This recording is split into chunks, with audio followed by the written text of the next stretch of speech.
بحمد اللہ تعالیٰ، جیسا کہ محترم و مکرم صاحبزادہ تسنیم رضا صاحب نے اپنی گفتگو میں میرا تعارف کرواتے ہوئے یہ بات بیان کی کہ قبلہ سید صبیح الدین صبیح رحمانی صاحب ہمارے مشترکہ دوست ہیں جو آج کی اس مجلس میں آنے کا وسیلہ بنے۔ ابھی کچھ دن پہلے ربیع الاول میں سبھی بھائی ڈالاس آئے ہوئے تھے تو میرے پاس قیام تھا، تو ہم نے محترم تسلیم رضا صاحب کے بارے میں گفتگو کی وہاں پر۔ تو چونکہ میری ان سے بالمشافہ تو پہلی ملاقات ہے، لیکن ہر وہ آدمی جو پازیٹیو کام کرے، پروگریسو کام کرے، وہ کہیں بھی کام کرے چمکتا ضرور ہے، روشنی اس کی پھیلتی ضرور ہے۔ تو یقیناً آدمی اپنا اہل سنت کا ہو اور پروگریسو کام کرے، یعنی ایسا کام کرے کہ جس سے معاشرے میں ایک پازیٹیو امپیکٹ کریٹ ہو، یعنی معاشرہ اصلاح کی طرف جائے، معاشرہ ڈیویژن کی طرف نہیں بلکہ حضور جان عالم کے در پر اتحاد کی طرف جائے۔ ہر ایسے شخص کو سپورٹ کرنا چاہیے اور کھل کر ہر ایسے شخص کی تعریف کرنا چاہیے۔ تو اللہ رب العزت صاحبزادہ تسلیم صاحب کے اس ادارے تسلیمیات، اللہ رب العزت اس کو دن دگنی رات چوگنی ترقی عطا فرمائے، اور آپ کے جو معاونین ہیں اللہ تعالیٰ اپنے حبیب کے صدقے ان پر بھی اپنی رحمت کی بارش نازل فرمائے۔ اب دیکھیں، تسلیم بھائی کے ذریعے سے ان کا چہرہ میں جانتا ہوں، یہ اکثر سوال کر رہے ہوتے ہیں تسلیم بھائی سے، تو میں ملا تو پہلی دفعہ ان سے بھی ہوں، لیکن یہ اکثر اس طرح کے سوال کرتے ہیں اور بہت دلچسپی کے ساتھ سنتے ہیں، اور کیمرہ مین ڈائریکٹلی ان کی دلچسپی کو بھی نوٹ کرتے ہوئے کیپچر کر لیتا ہے۔ تو جب تسلیم بھائی جواب دے رہے ہوتے ہیں تو ان کی جو جستجو ہے اور ان کا جو نظروں میں پیار ہے تسلیم بھائی کے لیے، وہ بھی ایک دیدنی ہوتا ہے۔ تو اللہ تعالیٰ یہ محبت سلامت رکھے۔ اچھے دوست اگر مل جائیں، اچھے مشیر اگر مل جائیں تو معاملہ بہت آگے تک پہنچتا ہے۔ تو اللہ اچھے مشیر صاحبزادہ کو عطا کرے۔ چند گفتگو کروں گا اقیم الصلاۃ لذکری پر۔ اللہ رب العزت فرماتا ہے، نماز کو قائم کرو لذکری، میری یاد کے لیے، یعنی مقصد نماز خدا کی یاد ہے۔ 5 وقت نماز اس لیے اللہ نے آپ پر فرض کی ہے کہ ہر لمحہ تمہیں اللہ یاد رہے۔ اس کی وجہ کیا ہے کہ اس کائنات میں اللہ نے جو مجھے اور تمہیں بھیجا ہے، اس کے مقصد کو قرآن میں جب اللہ نے بیان کیا تو کہا، وما خلقت الجن والانس الا لیعبدون، ہم نے انسان کو اور جنات کو اپنی عبادت کے لیے پیدا کیا ہے، اور جو عبادت ہے اس کو یاد کے لیے مرتب کیا گیا ہے۔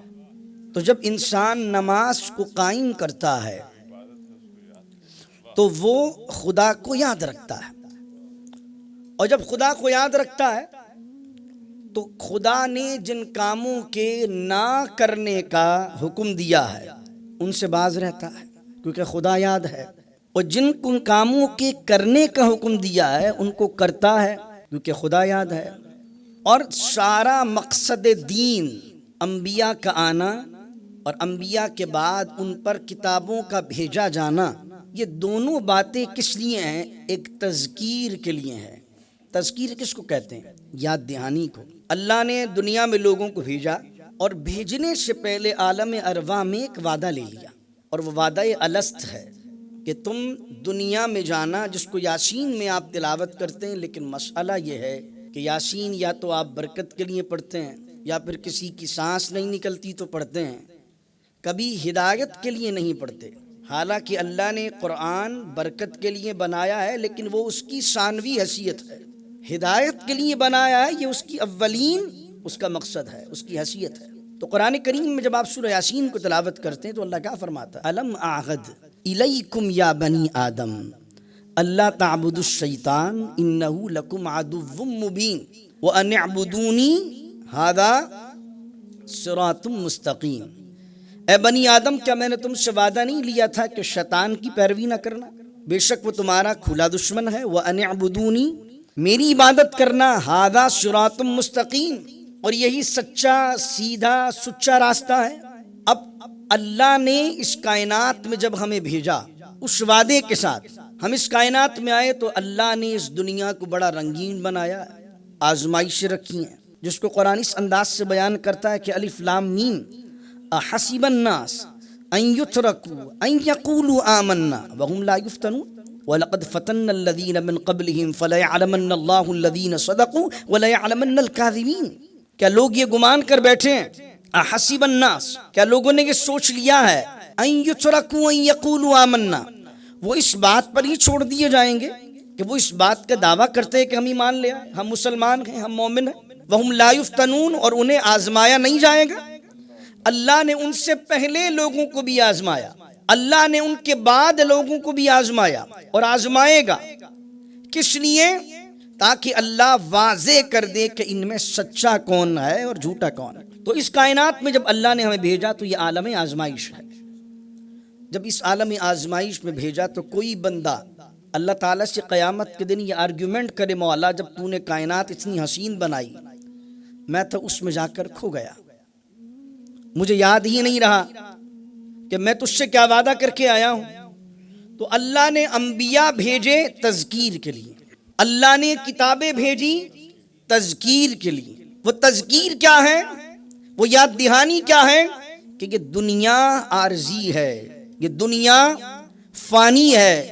کل من علیہا فان ویبقی وجہ ربک ذو الجلال والاکرام، یہ کائنات فانی ہے، یہ ختم ہونی ہے، اور ایک بار پھر اللہ کی بارگاہ میں کھڑے ہو کر اس دنیا کے کیے ہوئے کا حساب دینا ہے۔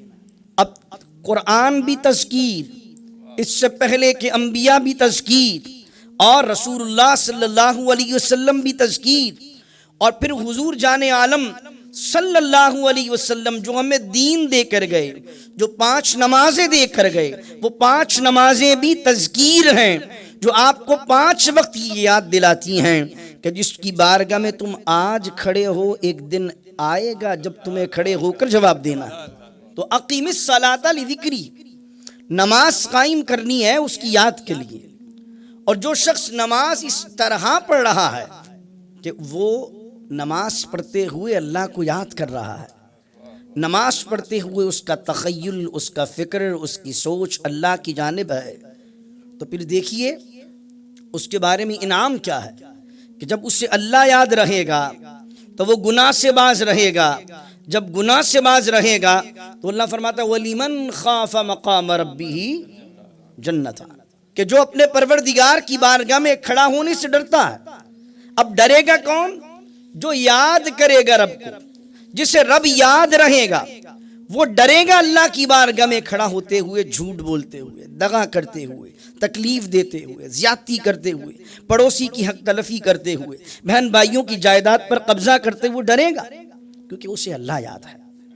اور ایک شخص ہے جو نماز لذکری کے مفہوم میں نہیں پڑھ رہا ہے، بس ٹکرے مارتا ہے، اور ایسی نماز نہیں پڑھ رہا جو حدیث جبرائیل میں رسول اللہ صلی اللہ علیہ وسلم نے بیان کیا ہے۔ حدیث جبرائیل کبھی موقع ملے، تفصیلی ایک حدیث ہے، جبرائیل انسانی شکل میں رسول اللہ صلی اللہ علیہ وسلم کی بارگاہ میں آئے، اور جس طریقے سے ہم التحیات میں بیٹھتے ہیں، جبریل امین اس طرح التحیات کے انداز میں حضور کی بارگاہ میں بیٹھے اور حضور کے گھٹنوں سے گھٹنے ملائے، متفق علیہ روایت ہے، گھٹنوں سے گھٹنے ملائے اور حضور کے گھٹنوں پہ دونوں ہاتھ رکھ کر کہا بتائیے ایمان کیا ہے، ایمان کیا ہے؟ اب حضور نے جواب دیا۔ اب کیونکہ میرا موضوع اقیم الصلاۃ لذکری ہے اور میں اسی بات کو سمیٹنا چاہتا ہوں، تو اس لیے آپ کے سامنے وہی بات کرتا ہوں۔ جبرائیل نے علیہ الصلاۃ والسلام نے کہا ایمان کیا ہے؟ حضور علیہ الصلاۃ والسلام نے تفصیلی جواب دیا۔ پھر جبرائیل نے پوچھا اسلام کیا ہے؟ حضور علیہ الصلاۃ والسلام نے اسلام کا جواب بھی دیا تفصیلی طور پر۔ اس نے کہا صدقت، آپ نے سچ کہا۔ سیدنا عمر فاروق رضی اللہ تعالیٰ عنہ فرماتے ہیں میرے دل میں یہ خیال گزرا کہ سائل بھی یہ ہے، تصدیق بھی یہی کرتا ہے۔ ایک تو سوال پوچھتا ہے حضور جان عالم صلی اللہ علیہ وسلم سے، اور پھر تصدیق بھی کرتا ہے کہ ہاں ٹھیک کہہ رہے۔ پھر اس نے پوچھا تیسرا سوال جبرائیل نے، یا رسول اللہ یہ بتائیے احسان کیا ہے؟ تو اب حضور علیہ الصلاۃ والسلام نے جو جواب دیا، فرمایا احسان یہ ہے کہ ان تعبد اللہ کأنک تراہ، احسان یہ ہے کہ جب تو اللہ کی عبادت کرے، جب تو نماز پڑھے تو اس حالت میں پڑھے کہ تو اللہ کو دیکھ رہا ہے، اور اگر یہ کیفیت طاری نہ ہو تو پھر اس کیفیت کے ساتھ نماز پڑھے کہ اللہ تجھے دیکھ رہا ہے. یہ درجہ احسان ہے. اب مجھے بتائیے میرے دوستوں، ان دو حالتوں میں سے ہماری نماز کون سی ہے؟ احسان کیا ہے؟ احسان کسی شے میں پرفیکشن لانے کا نام ہے. یعنی میں بہت آسان اس کی اگر تعبیر کر دوں، احسان کے مختلف بہت ڈیٹیل علماء نے بیان کی ہے. کسی بھی کام میں عمدگی لانے کا نام، کسی بھی کام میں حسن لانے کا نام، کوئی کام اپنے بیسٹ دے کر پرفیکشن کے ساتھ ادا کر دینے کا نام احسان ہے. تو نماز میں جو اس کی پرفیکشن ہے وہ کیا ہے؟ دو حالتیں ہیں.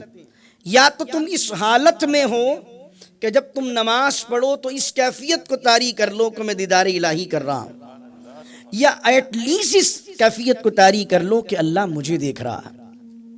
تو میرے دوستوں، میرے بھائیوں، نماز اللہ کی یاد کے لیے ہے. اب اپنی اپنی نمازوں پر آدمی غور کرے کہ میں کس طرح کی نماز پڑھ رہا ہوں.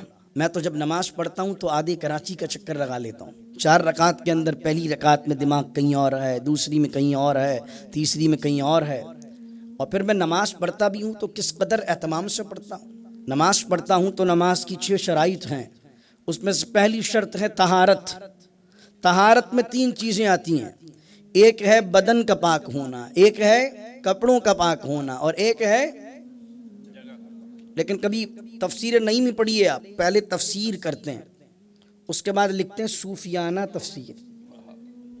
لکھتے ہیں کیا؟ صوفیانہ تفسیر.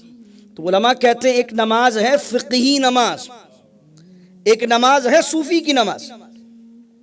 فقہی نماز یہ ہے کہ میرا بدن پاک ہے، میرے کپڑے پاک ہیں، میں جس جگہ نماز پڑھ رہا ہوں وہ پاک ہے. میں اگر کسی فقیہ سے جا کے پوچھوں نماز ہو گئی تو فقیہ کیا جواب دے گا؟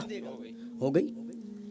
لیکن اگر کسی ولی کے پاس آ جائیے، کسی صوفی کے پاس آئیے، وہ کہتا ہے کہ جب تک تیرا اندر پاک نہیں ہے تیری نماز کس طرح قبول ہو سکتی ہے. تو طہارت صرف بدن کے پاک ہو لینے کا نام نہیں، طہارت صرف کپڑوں کے پاک ہو لینے کا نام نہیں ہے. طہارت تو دل سے کینے کے صاف ہونے کا نام ہے. طہارت تو دل سے حسد کے پاک ہونے کا نام ہے. اسی وجہ سے شاہ لطیف بٹھائی رحمۃ اللہ علیہ نے کیا کہا؟ اکھر پڑھ الف جو بیا ورق سب وسار. اکھر پڑھ الف جو بیا ورق سب وسار، اندر تو اجار پنہ پڑھ دے کے ترا. یعنی اللہ کے نام کا اگر صرف الف لے کر تو اپنے اندر کو پاک کرنے میں کامیاب ہو رہا ہے تو پھر تو تیرے لیے الف ہی کافی ہے تیری اصلاح کے لیے، اور تجھے ولایت تک پہنچانے کے لیے، تجھے قرب خداوندی تک پہنچانے کے لیے. لیکن اگر تیرا اندر ہی پاک نہیں ہے، اندر کی طہارت نہیں ہو رہی ہے تو پنہ پڑھندے کے طرح. پھر تو تم جناب بہت بڑے حافظ ہو سکتے ہو، بہت بڑے علامۃ الدہر ہو سکتے ہو، ڈاکٹر ہو سکتے ہو، انجینئر ہو سکتے ہو، اندر پاکی نہیں آ رہی ہے تو اس کی بارگاہ میں قرب کو حاصل نہیں کر سکتے. تو اندر پاکیزگی ضروری ہے. تو میرے دوستوں، طہارت اور طہارت کے ساتھ اندر کی پاکیزگی. دوسری شرط کیا ہے؟ ستر عورت. ستر عورت کیا ہے؟ مرد کا وہ حصہ جو نماز میں چھپانا ضروری ہے وہ چھپایا جائے، عورت کا جو حصہ نماز میں چھپانا ضروری ہے وہ چھپایا جائے. لیکن صوفی ستر عورت کس کو سمجھ رہا ہے؟ صوفی ستر عورت اس کو سمجھ رہا ہے کہ اگر تجھے کسی کا عیب معلوم ہے تو اسے چھپا لے، تجھے اگر کسی کی کمزوری معلوم ہے تو اسے چھپا لے. ہمارا مزاج کیا ہے کہ علاقے میں اگر کسی کی بچی کی طلاق ہو جائے اور ہمیں معلوم پڑ جائے تو ہم 5 وقت کے نمازی ہوتے ہیں، بڑی سی داڑھی رکھتے ہیں، ہر وقت جبہ قبہ پہن کے امامہ پہنتے ہیں، لیکن کسی کے گھر کی بات معلوم ہو تو نجی محفلوں میں اس کو ڈسکس کرتے ہیں. تو شاید نماز میں ستر عورت ہو بھی جائے لیکن وہ ستر نہیں ہو پا رہا ہے جو تمہیں قرب خداوندی دلا سکتا ہے. ستر عورت اگر کرنا ہی ہے تو وہ ستر اپنائیے جس میں بندوں کے عیب کی پردہ پوشی ہو، اور اس نیت کے ساتھ کہ وہ ستار العیوب جب میرے عیبوں کی پردہ پوشی کر رہا ہے تو اگر مجھے کسی کی کمزوری، کسی کا عیب پتہ چل گیا ہے تو مجھے بھی چاہیے کہ اپنے بھائی کی میں اس کمزوری کو چھپا دوں. اللہ اکبر. تیسری شرط کیا ہے؟ بہت آسان ہے. کیا ہے؟ طہارت ہے، ستر عورت ہے، اور طہارت، ستر عورت، اس کے بعد ہے استقبال قبلہ. اپنے منہ کو کیا کریں گے آپ؟ قبلے کی طرف کریں گے، لیکن قبلے کی طرف نیت کرنے سے پہلے، منہ کرنے سے پہلے، رخ کرنے سے پہلے صوفی کیا کہتا ہے کہ صرف تیرا چہرہ ہی قبلے کی جانب نہیں ہونا چاہیے، بلکہ تو بدرجہ اتم حنیف بن جا۔ حنیف کسے کہتے ہیں؟ جناب ابراہیم علیہ السلام کا لقب ہے۔ حنیف وہ ہوتا ہے جو سب سے منہ موڑ کر اللہ کی طرف منہ کر لے، سب سے ہٹ کر خدا کی طرف مائل ہو جائے، اس کی بارگاہ میں سر بسجود ہو جائے، اس کی بارگاہ میں سر نگوں کر لے، وہ حنیف ہے۔ تو آپ کا چہرہ تو استقبال قبلہ پر پورا ہے، لیکن آپ کا دل جھکا ہوا ہے سیٹ کی چوکھٹ پہ کہ سیٹ کام بنائے گا۔ آپ نماز پڑھ رہے ہیں اللہ کے لیے اور کہہ رہے ہیں ایاک نعبد و ایاک نستعین، لیکن جلدی اس لیے پڑھ رہے ہیں کہ سیٹ صاحب کو راضی کرنا ہے تنخواہ بڑھانے پر۔ تو آپ کا دل تو، آپ کی توجہ تو ساری کی ساری مائل آپ ہیں، رجوع آپ کا ہے بندے کی طرف، اور چہرہ ہے قبلے کی طرف، استقبال قبلہ۔ اور پھر جناب چوتھی شرط کون سی آتی ہے؟ وقت۔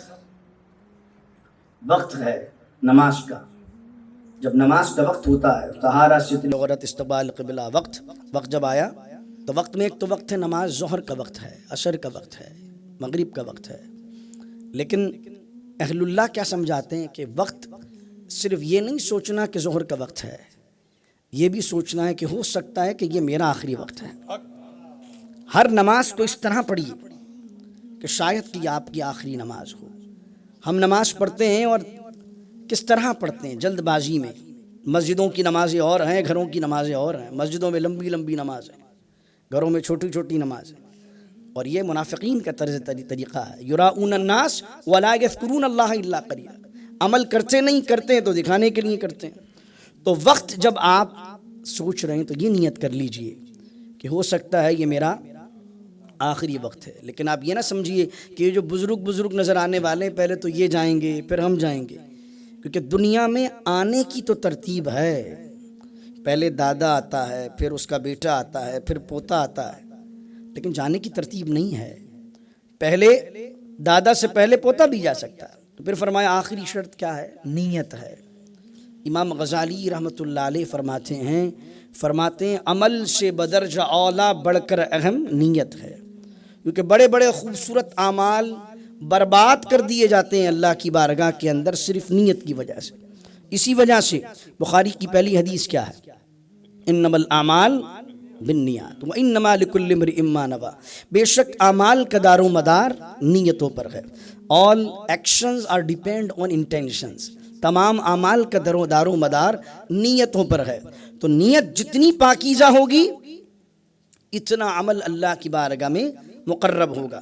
تو نیت کی پاکیزگی کے لیے جب بھی کوئی عمل کر رہے ہیں، چیریٹی کر رہے ہیں، تو دیکھیے کہ میں کس لیے کر رہا ہوں۔ نماز پڑھ رہے ہیں تو میں کس لیے کر رہا ہوں۔ تو یہ جب شرائط آپ کی مکمل ہو جاتی ہیں تو ان شرائط کے بعد جب آپ اللہ کی بارگاہ میں اللہ اکبر کہیں گے تو اقیم الصلاۃ لذکری کے مفہوم تک پہنچ جائیں گے۔